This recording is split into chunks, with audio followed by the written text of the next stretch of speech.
All right, welcome to NFL Outdated Cover 2 series. This episode is on the Kansas City Chiefs. I am joined by you from the Mike and You podcast. How's it going? Oh man, it's going great. How are you? Hey, any day I got to talk about football is a good day. So, You know that's right. well, now we can get kind of into the, obviously the big matchup, coming up, tomorrow with the AFC Championship. But, I just want to kind of dig back into, it's been an up and down season, with the expectations from the Chiefs.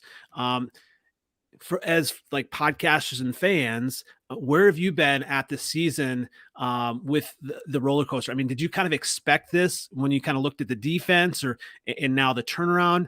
Talk about kind of what you've kind of gone throughout the season.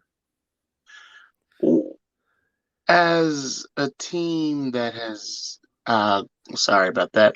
As a team that's gone through and won a Super Bowl, no, we didn't expect this season to happen. Not nowhere near in the way it did, especially. It's been a wild ride, actually. It's been a crazy ride. We ended up being like last in the AFC West, which is absolutely abnormal for this team. We've always been on top of the AFC West, and we come out swinging. Andy Reid teams, especially in Kansas City, have started off the season great, and maybe have hit a stall probably November, early December, something like that. That's normally how Andy Reid teams begin. And then we hit that stall, and then we figure a little bit more out in December. So that was abnormal. Seeing Mahomes go through what he went through was nothing short of perplexing to us, because it just felt to us like, or to me specifically, that they were trying to do something with him that is not a part of his game, if you understand what I'm saying. Yeah. Rolling outside of the pocket is what he does. But yet they wanted to keep him in this pocket. And originally I thought, hey, this is to protect their investment, because they invested a lot in, I almost called him Orlando Brown. They invested a lot in this offensive line with the trade from the Ravens, drafting two offensive linemen, also getting Tooney from the Patriots. You have to make this line work. And I thought they were kind of forcing it a little bit. I think a lot of people did.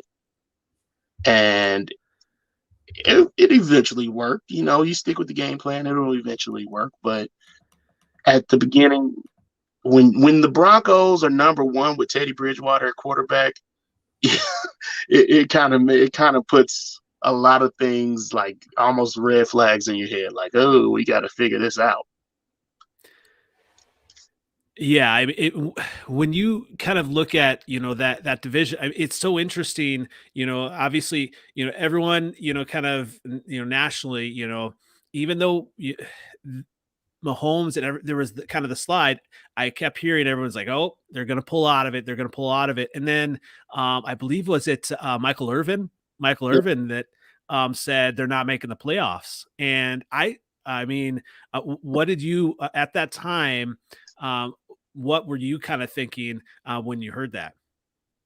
When I originally heard that statement of they're not going to make the playoffs, it was, first thing I thought was that's definitely not going to happen, but then we kept losing, and then here comes the Washington football team, and we struggled against them for the first part of the season. And we've seen Patrick Mahomes and this Chiefs team come back from stuff like that. But they finally did win that Washington game. But it was like they finally turned it on. We had a little bit of optimism, but then we kind of got kicked back down a little bit. So it was tough to see. But even though we had Patrick Mahomes, I would say this. The only thing that kept me realizing that we could still make it was the fact that Andy Reid went like 1-5 in his second season in Kansas City or something like that, and then came back and won 9 straight. It was either 8 or 9. I can't remember exactly, but that's the one thing that made me realize, hey, just keep going with the game plan. But sometimes, boy, listening to or seeing those games and seeing things not connect is what was so frustrating for me as well as a lot of Chiefs fans. Yeah, and when you have that talent, when you have Mahomes, Kelsey, Tyree Kill, I mean, there's so much talent there, and everyone kind of expected, that they would just kind of, steamroll this season. It didn't happen, but I did hear, other than Michael Irvin, everyone's like, well, they're going to pull out of it, and obviously they did, but a lot of that is really on, Mahomes. I mean, just how good he is, isn't it? Yeah, absolutely, absolutely. But I do. Mahomes is the alpha. We know that. We understand that this is just him being him and being the leader of this team. And it was tough to see. Like when your leader goes down, then everyone's like, "What do we do now?" And one of Andy Reid's mantras is, "Other guys got to step up. Next man up. Simple and plain." And so, there were ideas that Mahomes might need to take a day off, a week off, just to relax, recoup, regenerate. Um, I thought maybe, home life had a lot to do with it, considering that he's just had a baby. He's about to get married, so forth and so on. It's just life in general gets in there, and sometimes you get overwhelmed. And not to mention, this is the first time in his professional career that so many things have changed. Receivers have changed because he's had the same general receivers for the last 3 years. Sammy Watkins, Tyree Kill, Travis Kelce, Demarcus Robinson, all those guys. And this is the first year without Sammy. This is the first year working with brand new receivers, and they have to learn him. He has to learn them. Also, he has to learn a new offensive line. It's so much there, but and everybody thought we could pull it out, but when is too late? At some point, things become too late, and then you just wonder, are we too late to the party to get started? Yeah. So. Yeah. And I am obviously a fan of football. I am a Bears fan, so I didn't expect much out of the Bears this season. So I kind of wanted to see development and see that, but I love watching football and Yeah. as a whole. And last weekend, with those games, and where were you? What were you kind of thinking? When it was going back and forth, and then finally, when the Bills went up on the Chiefs with 13 seconds. I mean, what were you thinking? First of all, my thoughts originally were, geez, Josh Allen really did come in here ready to whoop the Chiefs in their house. They've had a roller coaster season too. They've lost games that they weren't necessarily supposed to lose this season, and so part of me was hoping to see that team or that Josh Allen. And I'm sure part of Bills were hoping to see that earlier season Patrick Mahomes, but seeing that their defense is what really worried me. Seeing, if I'm not mistaken, I can't remember his first name, but Russo actually picked off Patrick Mahomes in week 5 off of a screen pass, and just seeing that alone told me that in the moment they really, really studied this guy, and they made sure to hone in on the things that he does best. And so there was another time recently, this last game, where Patrick Mahomes threw that sidearm pass around Russo, and it hit Tyree Kill.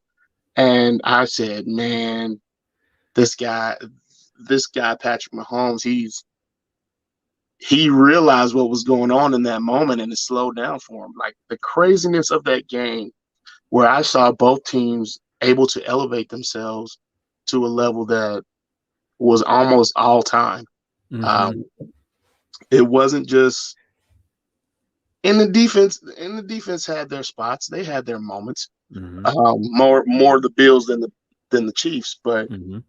it was just wild to see how crazy how high um, Josh Allen elevated his game.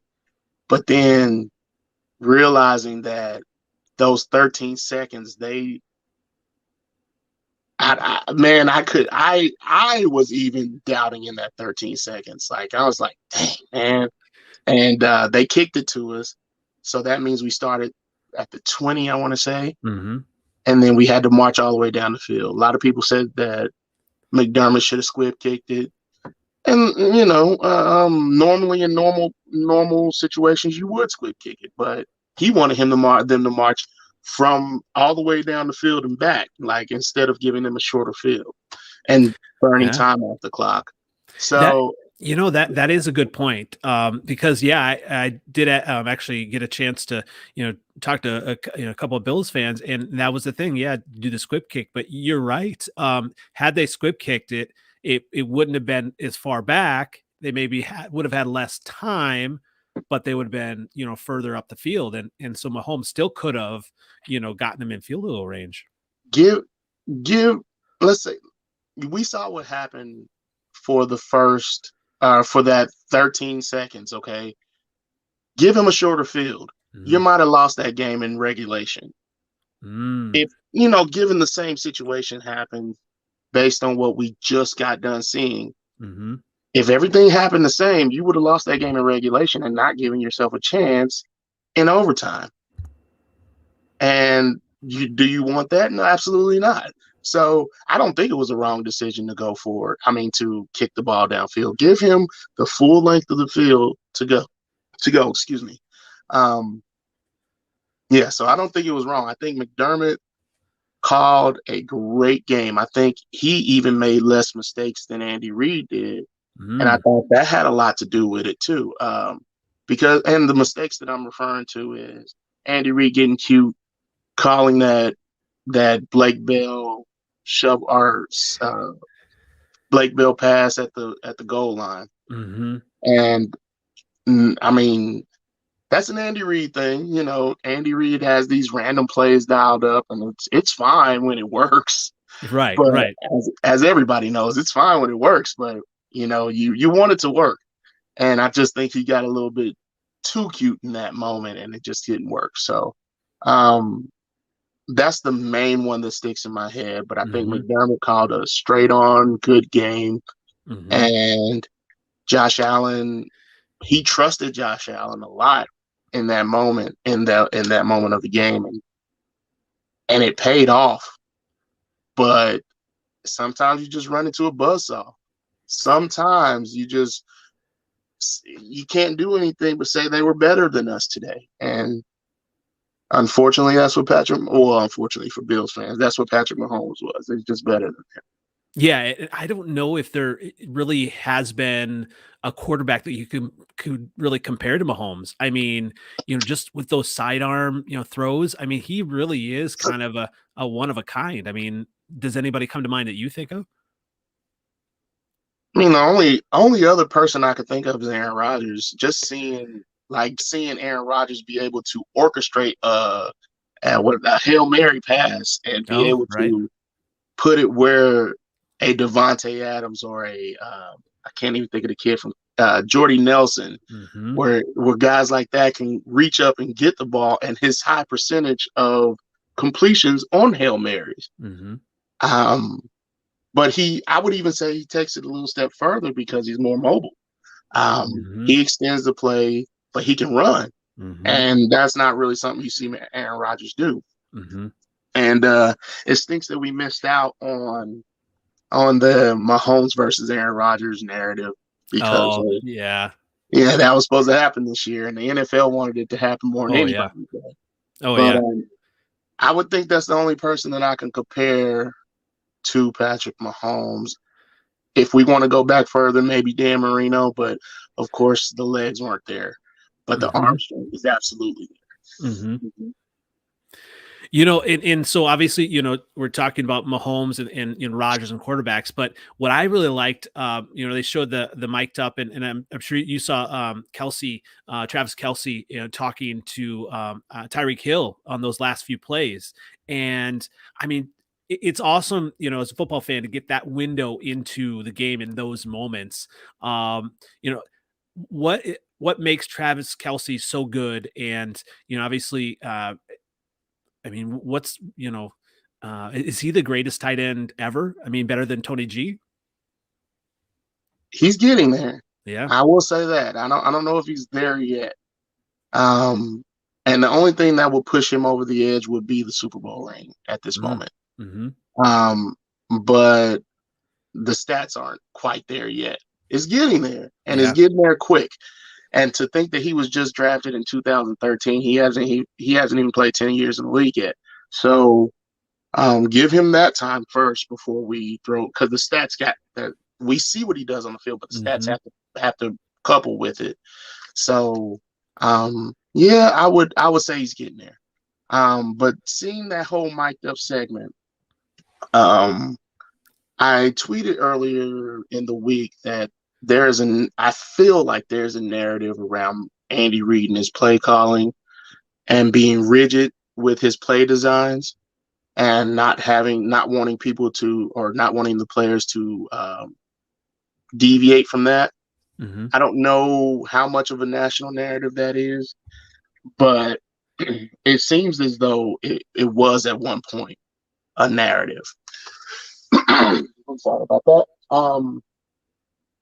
It seems as though that was a narrative at some point, but seeing that gave us a little introspection into how much freedom you can actually have in an Andy Reid offense. Because Travis Kelsey called his own play at that moment. He kept it within the play design.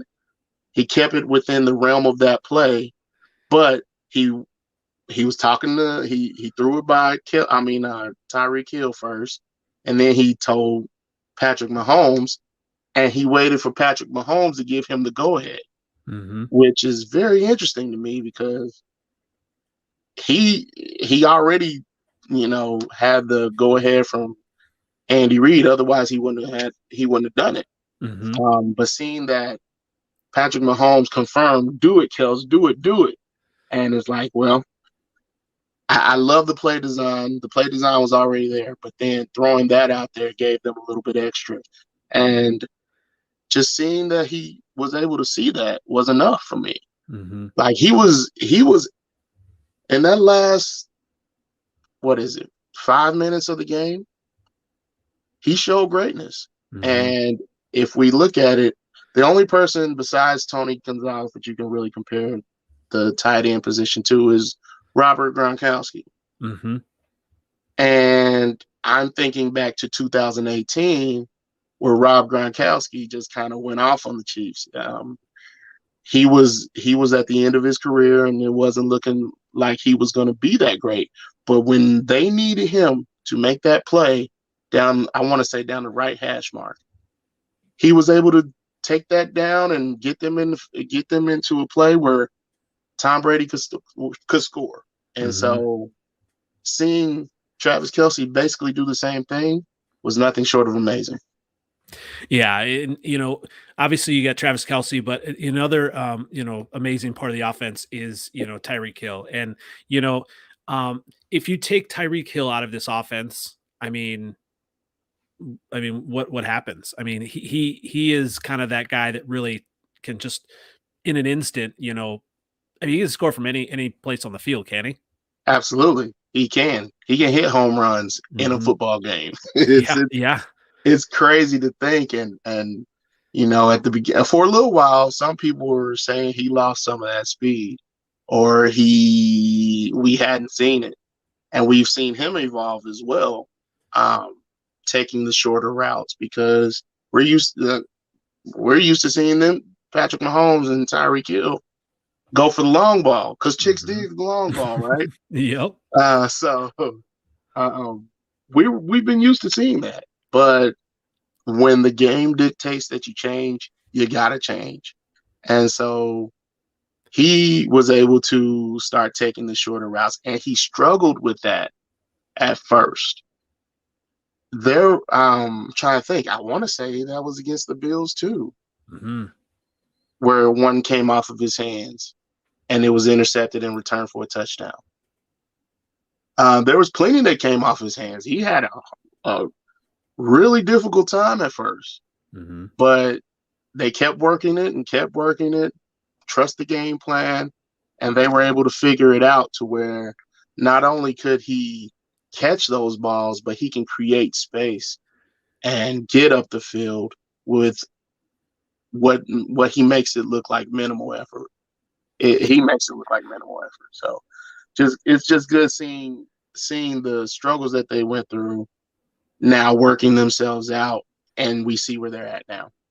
Absolutely. And obviously, when you talk about the Chiefs, so much is on the offense, right? But, the defense has been an interesting point this year as well. It's especially with how bad they were early in the season. It was just, it was crazy how bad they were. And to see, talk about that turnaround and, who are some of the key players in that turnaround?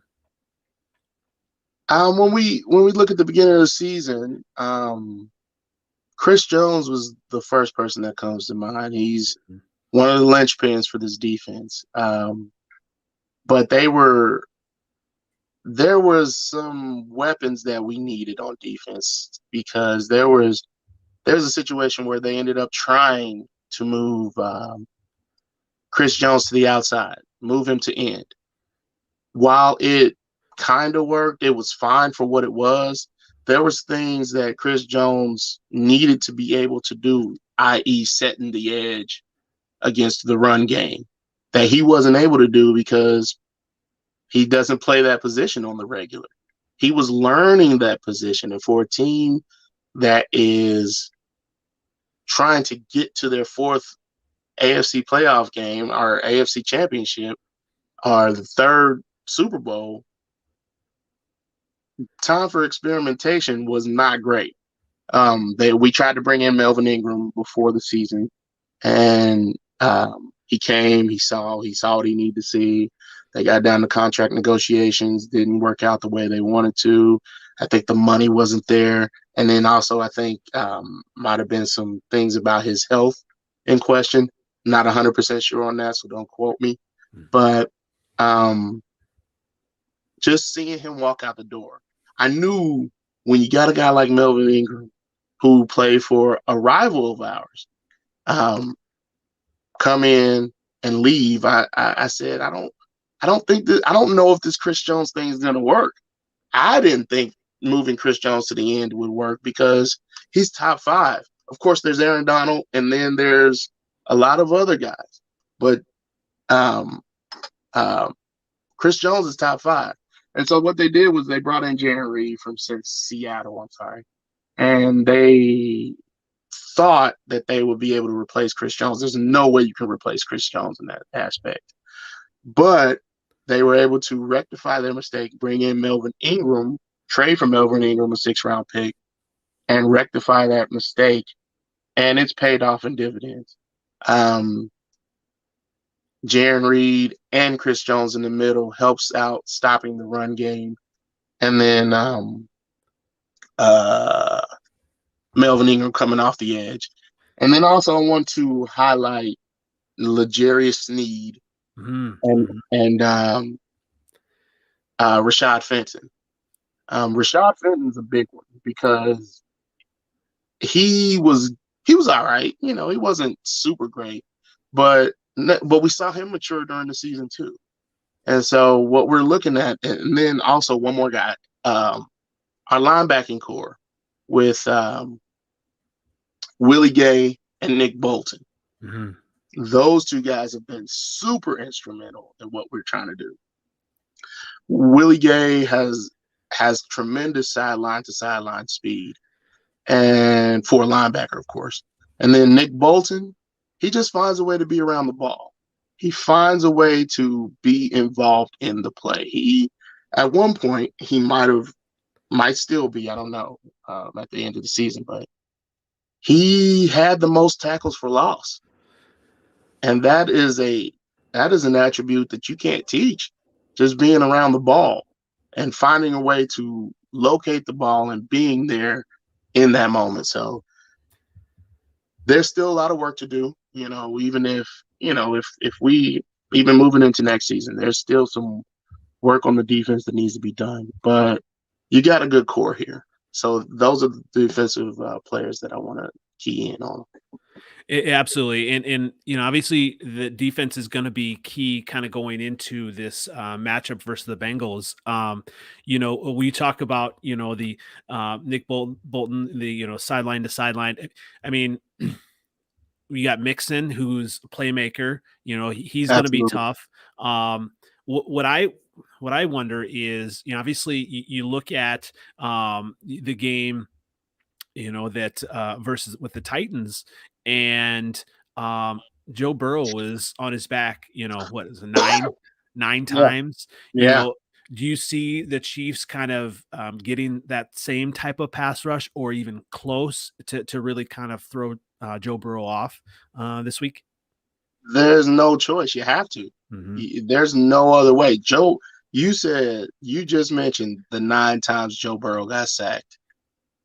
They still won the game. Mm-hmm. They still won that game, and it's amazing to see that. Joe Burrow understands the weaknesses that he possesses. Joe Burrow also understands the weaknesses that his offense possesses. He knows that the offensive line is not up to par where it needs to be. I think he's one of the most sacked QBs, if not the most sacked QB in the league this year. Mm-hmm. But the thing about him is, normally you would think when you're sacked, you're hurried a lot. But he wasn't. He's down on the list in hurries. He's more like 10, 12 in hurries from what I remember looking up. Mm-hmm.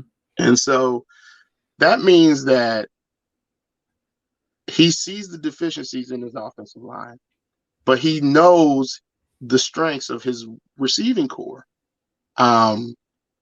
The tight end whose name starts with a U, name's escaping me, so I apologize. Uzama, yep. Yes, thank you. Yep. Tyler Boyd, Jamar Chase. As a Chiefs fan, I definitely cannot forget that guy's name.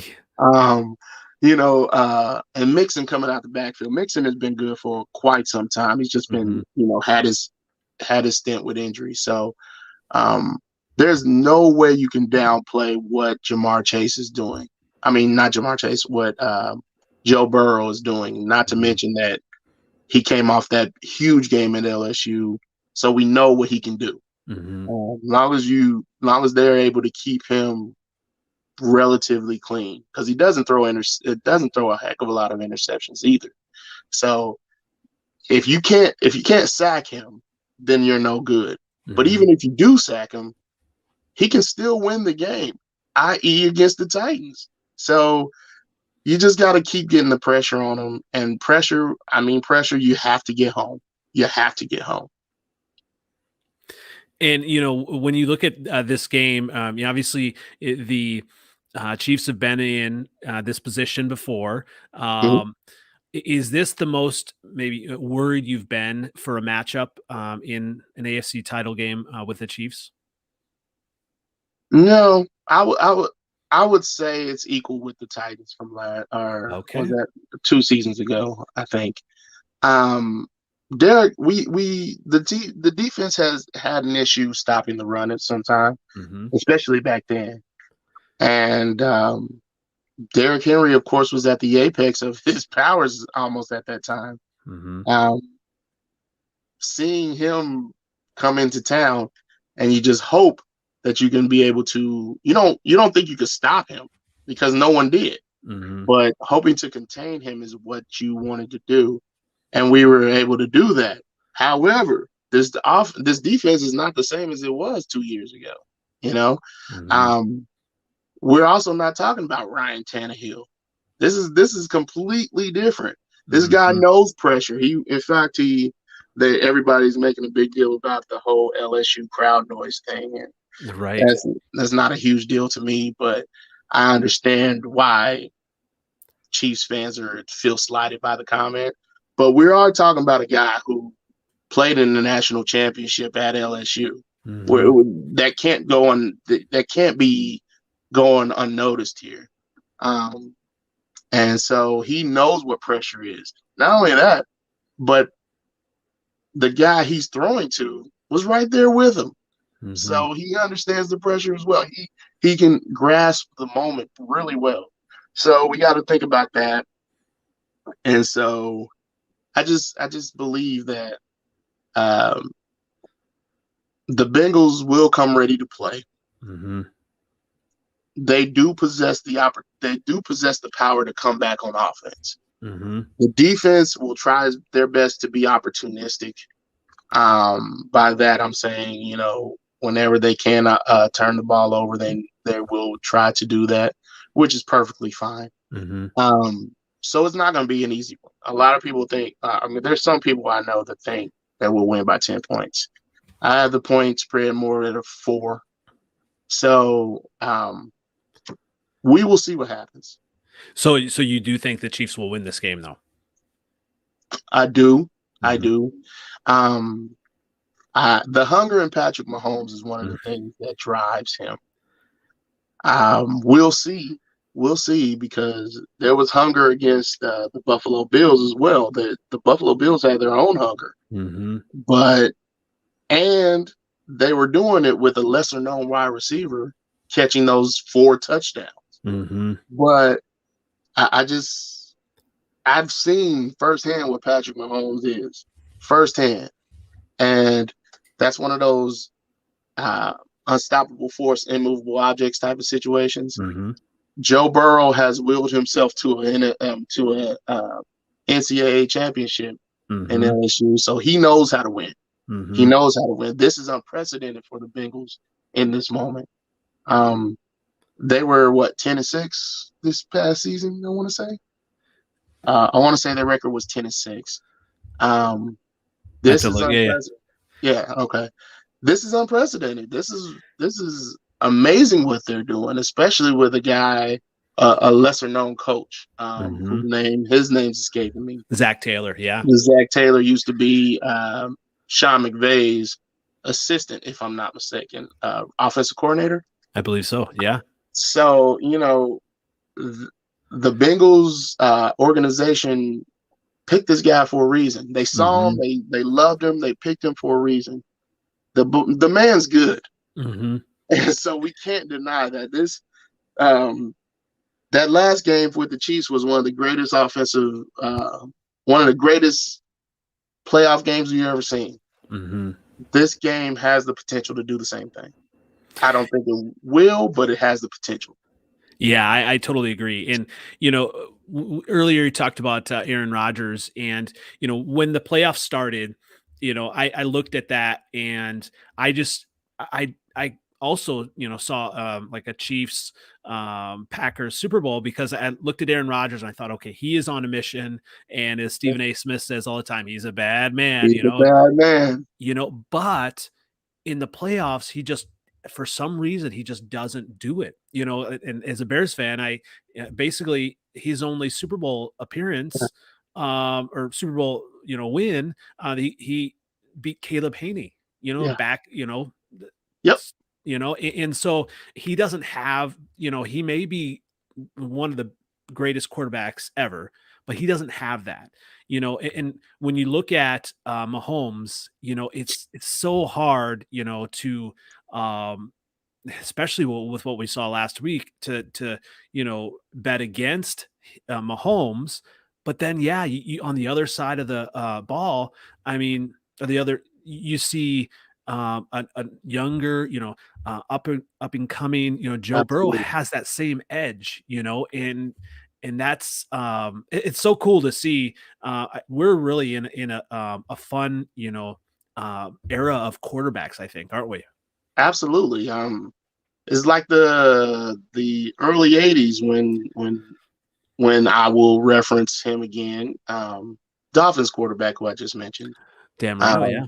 Yeah, Marino, when you got those guys coming out, and there's so many that were drafted. But we see this as a quarterback-driven league. This is a quarterback-driven league, and to see that there's so many up-and-coming quarterbacks, man, this is going to be a pretty good. It's going to be a really good years to come, as it were, moving forward, seeing the up-and-coming quarterbacks. Absolutely. And, just one little kind of side here, and talking about quarterbacks. So what if Aaron Rodgers goes to Denver? Well, I mean, if Aaron Rodgers goes to Denver, that means you get and Patrick Mahomes will get a workout 2 times a year. Because, Yeah. I mean, if we're being honest, they gave us teams have not really given the Chiefs much to worry about. The Right. AFC West teams haven't given the Chiefs much to worry about. Justin Herbert was a threat, but the issue with him is they didn't recognize the talent that they had, and they didn't prepare for the talent that they had. Right. And that's why I can't remember his name, the coach before the one they have now. But yes. Yep. That's why he's no longer there. Yep. Because he didn't recognize the talent that was there, because I guess he wanted to bring in his guy. But yeah, Tyrod Taylor, that whole kind of mess. Yeah. Absolutely. So yeah. Derek Carr has been trying for years, and this is I want to say his second playoff appearance in his career. And what the Raiders did was nothing short of amazing. Especially with the crap that they went through all season long. Yep. So what they did was nothing short of amazing, but it wasn't able to do it. And then Teddy Bridgewater coming in, there was no real fear there. What they thought was that their defense with Vic Fangio would be something to reckon with, also with the weapons that they put with Jerry Jeudy, Cortland Sutton, and all those guys. They have tried. There's no doubt they have tried. Yeah. But it's just different. Than this is, I want to say, the Chiefs' 6th straight AFC West championship. So it's crazy when you think of obviously, definitely golden years to be a Chiefs fan. And actually my boss also is a huge Chiefs fan, and he wanted to put something on this game, and because I was giving him a hard time, and I said, it's hard to root against, or not root against, but it's hard to bet against Mahomes. And if Aaron Rodgers in that division, I think Broncos are better, but you still have Mahomes, and it's an exciting game. Anytime Mahomes is in it, and Aaron Rodgers being in a Broncos uniform seems like it could be one of those plug and play situations, right? And they just hired his offensive coordinator that was in Green Bay, Nathaniel Hackett. So that could be a match made in heaven for them. I think that's why they hired him, was to lure Aaron Rodgers there, and they have the cap space. And so with a situation like that, they've already got things in place. So this division could get exponentially harder or more difficult in 2022. But we will see what happens.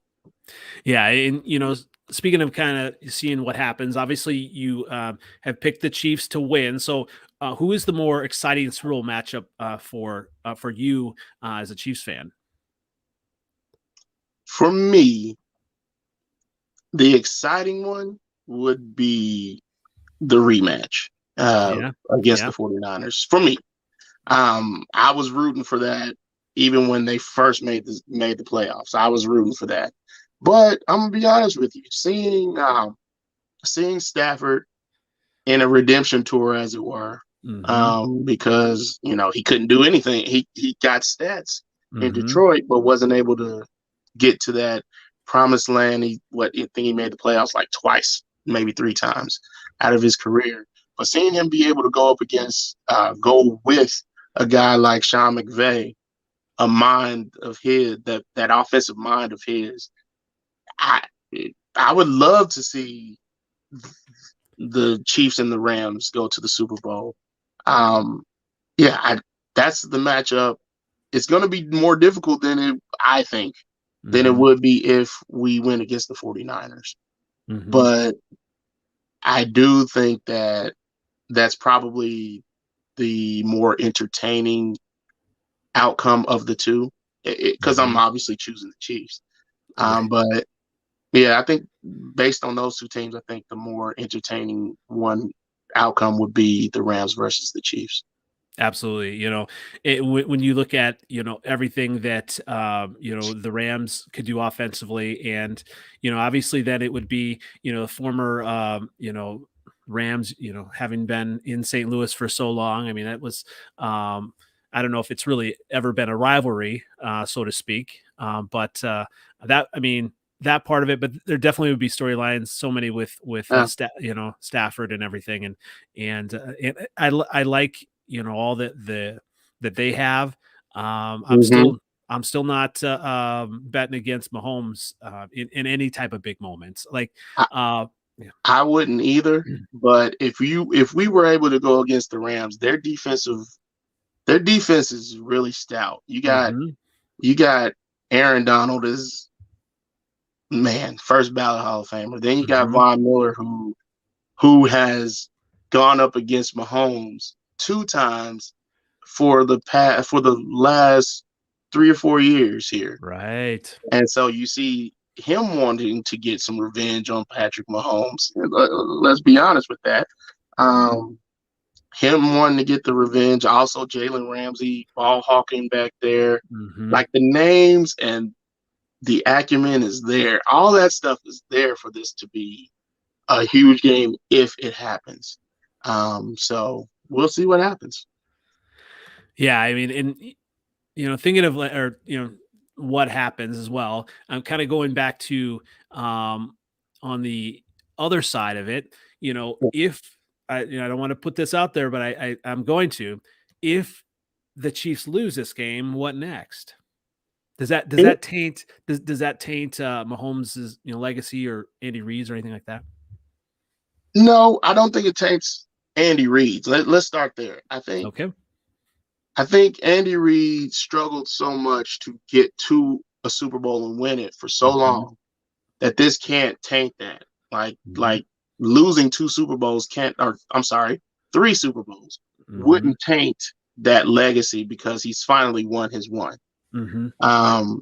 Yeah, people will talk about it, but when you win a Super Bowl, that takes all that other stuff away. Aaron Rodgers, we talk about him a lot. But at the end of the day, he's won a Super Bowl. So that cements his legacy. If you understand. Absolutely. And when you look at Andy Reid, I mean, he's well liked throughout the league anyway. I mean, the on the flip side, you talk about Aaron Rodgers, with kind of all his divisive comments, that hurts him. I mean, you don't see that with Reid. Right. But that, I think more of the outside noise has hurt Aaron Rodgers more than anything.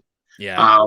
So what he's done on the field can't be tainted, but it's just his outside, his demeanor, this past season with the COVID situation, all that kind of stuff has tainted it. But what he's done on the field can't be taken away from him. It shouldn't be anyway. Yeah. But Andy Reid finally hit the promised land 2 years ago. He's tasted that victory, and he's amped to get back. Even if it doesn't happen to be this year. I can see the hunger in him. And we all know he's not, I don't want to say he's not long for, but he's not a young man. Right. He's not a young man, so he knows time is of the essence. And I'm rewinding probably about 10 months ago. Apparently he was texting Juju Smith-Schuster to come be with the Chiefs. Really? Texting him Super Bowl pictures. Apparently, I allegedly, that's what Juju said. Yeah. And so he gets the brevity of the moment, just knowing that, hey, we got a window here. Let's go get it. Let's go get it. And that's one of his mantras. Let's go get it. So, I would think if the Chiefs lose, we'll have to figure out a way to fortify. That's the best word I can use. Fortify the defense. Mhm. And then just kind of, I think we might end up losing our offensive coordinator to some job. I don't know. That's and for just want to let you know, for every Chiefs fan. Oh wow, I was I'm gonna just say that. moving. I'm sorry. I don't No, want that's to. perfect. That's perfect. Yeah.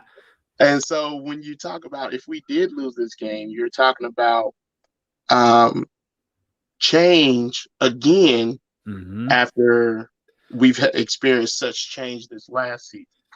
But one of the things I know about Andy Reid, there's always plans. Mhm. He's never really held anyone back that has been in his organization.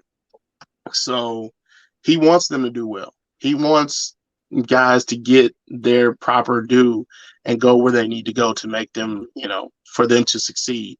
So he has a plan no matter what happens. And so um, that'll be that, I guess. Yeah, and so when you look at Eric Bieniemy too, I mean, what is holding him back from kind of getting a shot? I mean, is it part of, you kind of look at, Andy Reid assistants, as a Bears Yeah, fan, I know, yeah. Nagy, you know, and I don't know if Andy Reid does more of the play calling. I mean, is that part of it, or I mean, why hasn't he gotten that shot yet? That is a great question Yeah. that I wish I was in the organization to definitively answer that question, but I obviously I'm not. But um, how many how many running back head coaches have there been? I know Ah. like that is what Bieniemy is by trade. Mm, And I had mhm, my questions about him originally when he became the offensive coordinator mhm. because I didn't know, I'm not I'm not saying that the running back situation, the running back is lesser than the quarterback. I'm not saying that at all. But I understand is like no matter what the play call is, you see the hole, you go for it, right? Mhm, And so the intricacies of a play call or the intricacies of different things means more to a quarterback than it would a running back. mhm, But that's not to say he can't do it because mhm. he's coached in three or two of the biggest games, and then one step below that. And so, do I think he deserves a shot? Absolutely. I Mhm. don't know if there's anything specific going on in the in behind closed doors that we don't know about. Um, and I Well kind of wish that I did know about them. well, I Some people say he's not a great interviewer, but based on what I've seen in the news clips and stuff, I don't see any issues there. So the only the thing only thing, is I did and, early on in the season, I interviewed a Denver Broncos guy, and I was actually surprised that Bieniemy, had gotten an interview with the Broncos. I believe he did interview, yeah, because, evidently there's, some stories about when he was, at Colorado, and so, that may be coming back into it, some, misconduct or whatever, that yeah, I happened do. there. I do remember hearing about that story. Maybe that has something to do with it. I'm not sure. Um, He's definitely talented. He definitely could do it. I see him. I mean, if like Houston, if Houston gives Josh McCown, an interview, Bieniemy, could definitely be a good, good no, place no doubt. there. Yeah, yeah. I completely agree. I think he based on his resume, he should have garnered enough respect. But do I think that this is the backlash of the Andy Reid tree? I don't know. Yeah. If we look at it, Doug Peterson is now not coaching currently. Mhm. He's Mhm. he's he's interviewing, but he's not currently coaching. Right. Matt Nagy's not coaching. Leslie Frazier's not coaching. Just so many off the tree, off the belt. Off the Reed tree. Mhm. They've had their successes and they've also had their failures, and maybe there's fatigue from that. Believe me, I wish I knew, but I don't. Yeah. And so I think he might be a victim of that more than anything. Absolutely. And one last question I had for you, as a Bears fan, we did dip into the Chiefs tree again with our new general manager, and I'm excited. Obviously, he's linked to the Mahomes, all that, but as a Bears fan, I mean, he's obviously former player himself, Hmm. and all that, and as a Bears fan, we have not had that in that higher role. Someone who's actually a football guy. Even I mean, McCaskey, the owner, came out and I saw that it was just a mess. He basically said Yeah, he wasn't a football guy, and so thankfully we've got someone in there now who knows football yeah. and just he was instrumental, I believe, in the overhauling of the offensive line. Correct? Yes, he was. Um, I as I feel for you as a Bears fan. That's number one. Um, I've never been a fan of Ryan Pace. Nope. I think that I wish, and don't take this as hey, I Yeah. want him to lose his job, but that's just the nature of the beast. Mm-hmm. Um, I expected him to not be there last year, Mm-hmm. whether they kept Nagy or not. I Yep. thought he should have been gone last year because I think he made a huge misstep in drafting Trubisky. Mm-hmm. That's number one. And that Mm-hmm. and when you miss so immensely at that position at such a high draft pick, then you deserve to be under a little bit of fire for that. Absolutely. Absolutely. Um, and is that to say Trubisky can't win a Super Bowl? No, it's not. That's not saying that at all. What I am saying is there was more when you got um, Patrick Mahomes and Deshaun Watson, who came in the same draft class, Mm-hmm. and then they came 8 picks later than the guy that you picked. Then your feet need to be held to the fire for something like that. And Absolutely. so, and and it's just so many missteps that he took. It's just I just never really been a fan of Ryan Pace, and hopefully Ryan Poles can come in and take care of the situation, uh, cater to Justin Fields in a way that keeps him not only upright but content. Mm-hmm. Um, like, because the the quarterbacks that came out this draft, I think all have a bright future. Mm-hmm. I think they picked the correct quarterback draft class to draft from because I don't know how dynamic this upcoming 2022 draft class is as far as quarterbacks is concerned. Mm-hmm. But what we can see is that there is offensive talent out there to surround Justin Fields with. And so I look forward to seeing what Ryan Poles does. This is his first season, so you expect those bumps on the head, you expect those missteps because this is his first time GM being a GM. So he's going to make missteps, and hopefully the city of Chicago Bears fans, give him the opportunity to make those mistakes and adjust them accordingly. If you understand what I'm saying. Absolutely. And that obviously the question mark was him being a first time, general manager.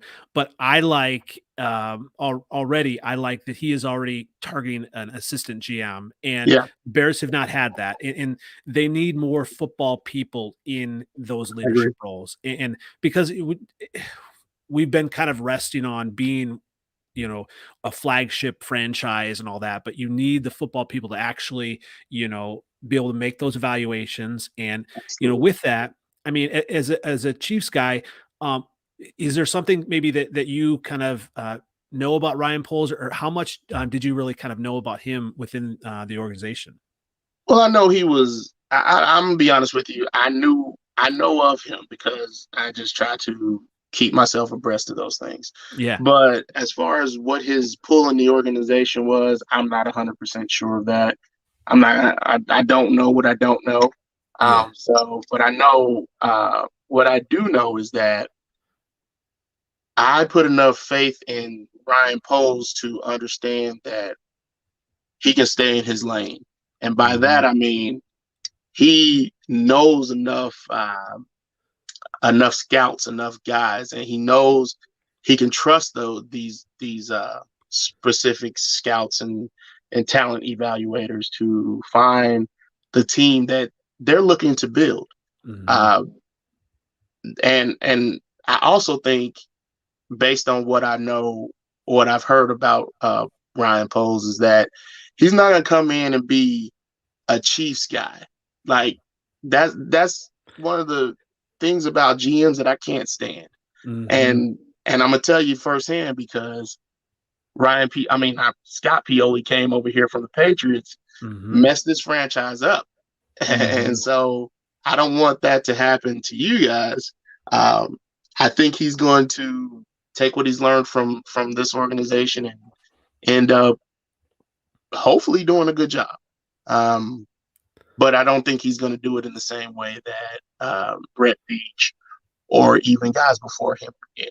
So I think of Ballard for the Indianapolis Colts. Mm-hmm. He has built a team there that didn't make the playoffs this year and hasn't really made it recently. But I think he's methodically building a team. And yeah, it might go against fans and what they think, but what you're wanting to do is build a team that is able to withstand things. You don't want to be the next hot thing and then just gone as soon as you get there. You Right. don't want to be a twinkle in someone's eye, as it were. Mm-hmm. You want long lasting success. Mm-hmm. And so building a team from the ground up and just doing what you need to do to win is the best way to do it. Absolutely. Well, I'm excited. It can't get any worse from what it was. You're right. There's so much with Ryan Pace, and basically there was the story even in the draft room when they drafted Mitch Trubisky, that he actually looked around everybody and said, "You had Trubisky number one. You had right. You had, he was asking people, and then also it all comes out that he was just not a very good communicator. That and they didn't even really make him available to say very much. And so just already, I think, Ryan Poles is already better, in my opinion, than, the previous Ryan. It's so interesting. We've got now Ryan and Matt again, but hopefully, Yeah. But So they did hire Matt Eberflus. They did hire Matt Eberflus, Okay.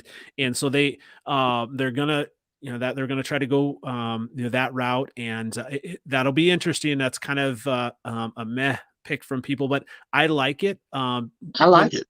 Yeah, because the last thing you want to do is hire the next young offensive mind, right? And that could have been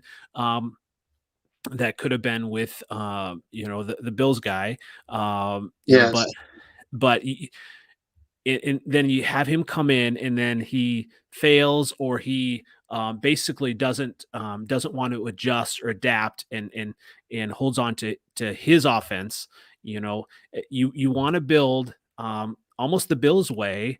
You have a defensive guy and then you have these offensive coordinators come in, and then then you can kind of pick that one that's going to be best for the quarterback. And obviously, when you look at the Chiefs, it's been good to have that stability with Eric Bieniemy.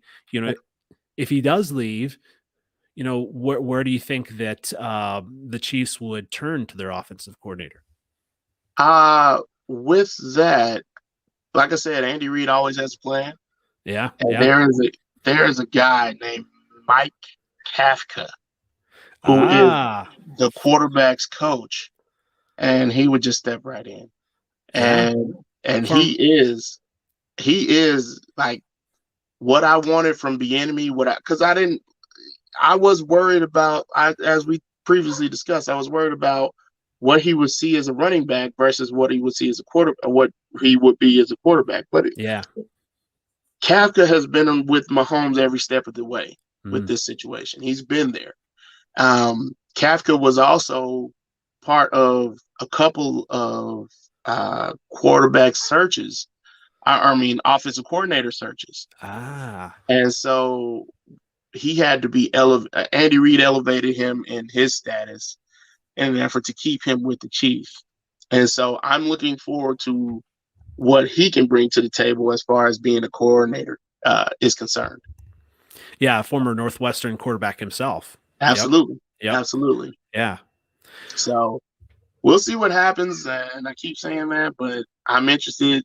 Like with a guy like Andy Reid, there's always a plan for something, you know. Absolutely. And so that's one of the things I love about him, and that we'll move forward with that. So yeah, Absolutely. Well, this has been amazing. I definitely appreciate you coming on, and best of luck tomorrow with the game. And so, where can everyone find you again? thank you for having me on. My name on Twitter is at I am you. That's the letter U, not the word. I am you NKC on Twitter, and so I'm also a co-host of the Mike and You podcast. You can find us on Twitter, on Spotify, on Stitcher, Google Podcasts, wherever you find your podcast. I am developing my next podcast where I'll be solo. So that Okay. is coming as well. But just give me a shout on Twitter. I am UNKC. Awesome. Awesome. Well, yeah, we'll post it, and it's going to be an exciting game regardless. So. Absolutely. Absolutely. So, yeah, once again, it's been NFL Outdated Cover 2 series on the Kansas City Chiefs. Thanks again. Thank you so much.